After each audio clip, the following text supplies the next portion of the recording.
آپ ہندوستان کے نہیں ہیں، آپ کو ہندوستان بھیجا گیا، آپ عراق کے رہنے والے ہیں، سجستان ایک علاقہ ہے، وہاں پر آپ کی پیدائش ہوئی، اور آپ کے والد صاحب حضرت غیاث الدین رحمت اللہ علیہ اور آپ کی والدہ، یہ دونوں حافظ قرآن اور عالم دین تھے۔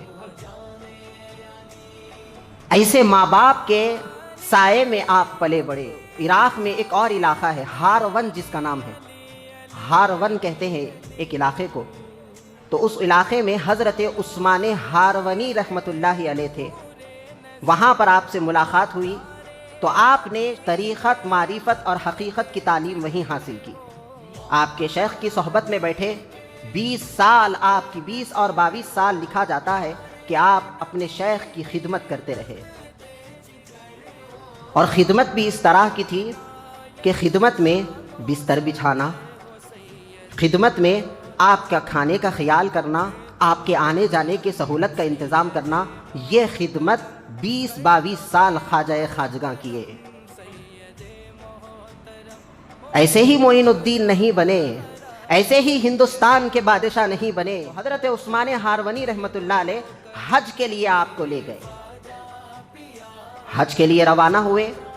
جب آپ کعبۃ اللہ کے سامنے اپنے شیخ کے ساتھ پہنچے تو اللہ کی بارگاہ میں اشارہ کرتے ہوئے حضرت عثمان ہارونی رحمت اللہ علیہ کہتے ہیں، اے اللہ، میں معین الدین کو تیرے حوالے کر دیا اور تو اسے قبول فرما۔